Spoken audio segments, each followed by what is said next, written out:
Do you have favorite restaurants, stores? Like, what are some of the go-to places for you guys? So some of my go-to shopping is probably Sam's Club and Costco's, both of which are pretty close. The Sam's is like extremely close. So that's been great because, if I don't, Costco's isn't that far, but it's like probably another 15 minutes down the road. So if I don't want to go that far that day, I can run over to Sam's. On occasion, I'll if I want like a more of a kind of a fun grocery shopping trip, I'll go to Whole Foods or Trader Joe's, and those aren't terribly far either. But right, they're about 15, 20 miles to the city. So, and so it's not something I do all the time, but sometimes you want maybe some when you special. want to go spend extra money. Yeah, basically, or if you want something like.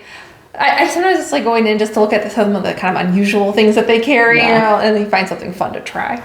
So that can be nice as well. Other than that, there's a lot up here. You got your Old Navy, Kohl's. I use both of those a lot. Super Target. Nice. Yep. And we have the regular Target too, and that's great. How about restaurants? Anywhere special, or anywhere that you guys love to go?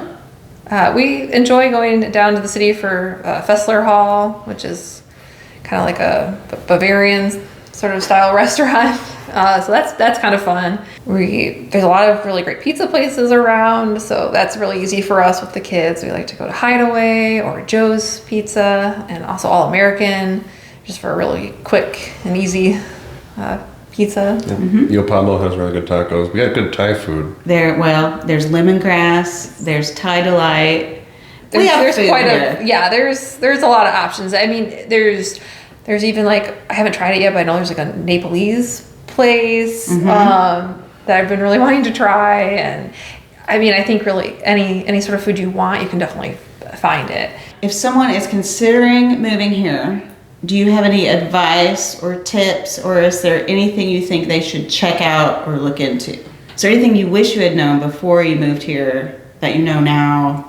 Just any advice? I wish I'd known, because if something's 20 minutes away from you in a big city like Austin, that's not really 20 minutes away from you. It's more like an hour. So like she said, you can get to Costco even if it's 10 feet, or Whole Foods and Trader Joe's. It's 10, 15 miles away, but the whole time you're going to be driving. So you don't have to factor in traffic, and you don't have to factor in parking and trying to get into the place because it's so crowded where we came from. So I wish we had known that we could have lived maybe even further out or tried a different suburb, because we are super close here. I feel like we have really good access to everything in the city, but at the same time, maybe we could have got acreage or something, because we didn't know the traffic was so nice here. It is really nice. I'm sure for some Okies it's bad, to us we think it's bad, but it's because we've been here since, forever. Anything else? There's always so much going on and so many amenities, so I think it's really great to, even if you're planning to visit, kind of look at, Edmond's parks and see what they have going on, because they put on like a lot of events. Like we're going to be having the ice rink open. It was supposed to be on Friday, but it's going to be too cold. Too cold for an ice rink. Yeah, so it's going to be on Monday. I got to interject. If you move here, you have to go to UConn's Christmas thing, whatever that is, a festival or whatever. Yeah. It's unbelievable. Yeah. Unbelievable. That should be like a national phenomenon and get like news coverage.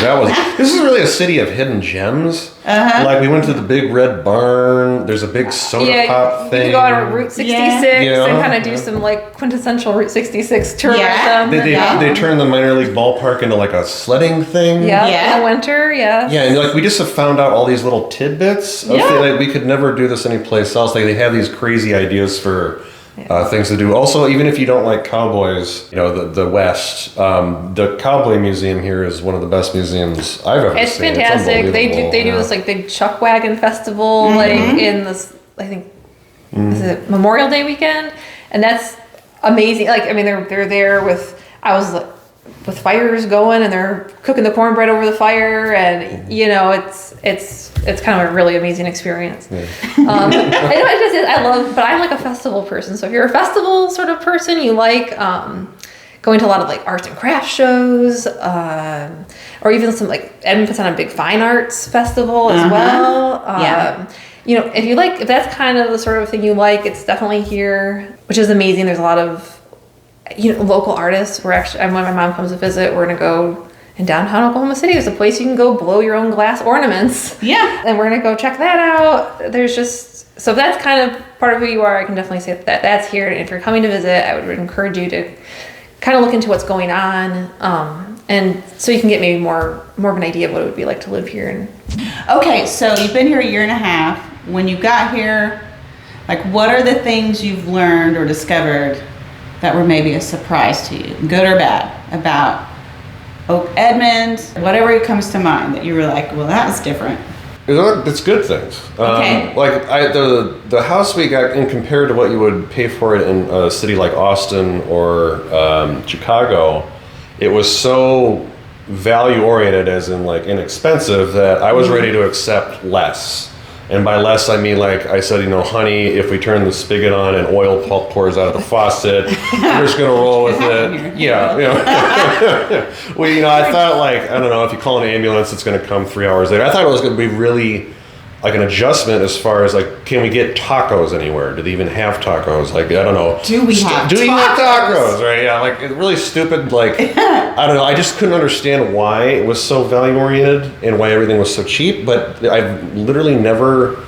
That was just my own arrogance, and it's just we have everything we ever wanted in Austin right here. We can get the food is objectively way better, if you ask me. I think I could prove that in a lab.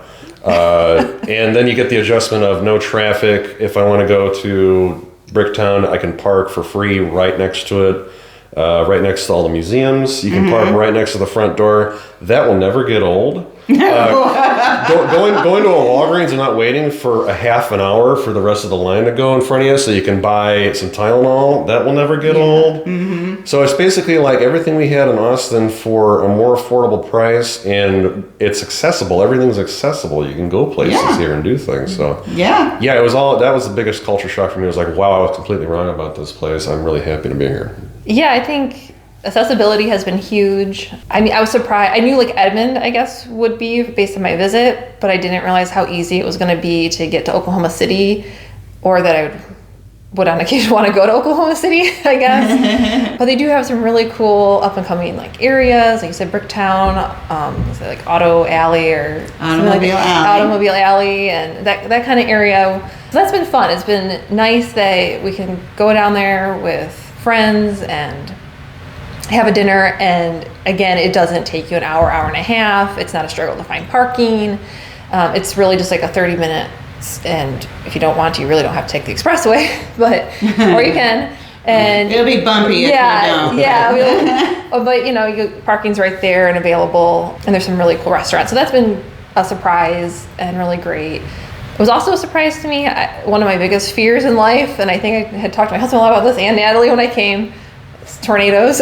Yeah. And so I never thought I would live in Oklahoma because of the tornadoes. We moved during the summer, so I was like, okay. How'd you survive your storm season? Yeah, your first storm season. So we've made through one storm season, and I think the key was just getting connected, and the weathermen and women here have been wonderful. They're very good, I think, about projecting the storm, tracking the storm, showing, zooming right. This is where the cell is that we're concerned about, and this is why we're concerned about it. And so if your area, not just like the general area, but if your specific area is going to be impacted. And so that's been great. So I think that made me a lot more confident. Like it's something that the weather people seem to really take seriously. They communicate to you, and so they tell you down to the minute, like when the storm's going to hit your area. Yes. And so it's not as long as you're kind of weather aware, as long as you're paying attention, you kind of know usually a few days ahead of time, hey, there might be some thunderstorms that are going to be potential for tornadoes. So you just kind of know ahead of time, okay, I need to be paying attention that day. And, I think it's the most overhyped thing in the universe. It was great. When you were driving me around, you said there's been like 12 and 120 years that were F5, and they tend to go in flat fields, right? And I thought you were a realtor that was just telling me lies so I'd buy a house. And I went home, and that was 100% the case. They don't really come to areas with a lot of housing, or certain places that they historically get more than usual. And I don't know. I think the branding's all wrong. Like if you live in Illinois or Iowa, like I grew up in, well, first of all, the roads are way more bumpy there. So like, I give you guys about a B as far as road quality. You got it pretty good here. You do, yeah. They're not as good as Texas. Not as good, Or California. We just came back from California, and the roads were really nice. But they're better than Michigan. I mean, they can be a lot worse. Okay. Yeah. Deep winter does havoc to roads, no matter how much money you spend. Weather. Yeah. And then as far as tornadoes go, like I think it's kind of cool to get a really crazy storm. It doesn't bother me. It's only 2 months out of the year that storm season really seems to hit. Maybe I'm wrong about that. You get an app and you make sure it's not a once in 100 year event. And floods come places, hurricanes come places. You know, Houston gets hit by a hurricane every couple of years. Lots of people live there and they're very happy. Florida just had 2 pretty sizable events, and compared to those places, I don't understand fully why Oklahoma gets such a bad rap, really, as an outsider. Because we've had a few big ones, but overall, 12 major storms in 120 years. So, thanks for watching. If you liked this video, please subscribe to my channel and come back next week when I share more about the Oklahoma City real estate market. Thank you.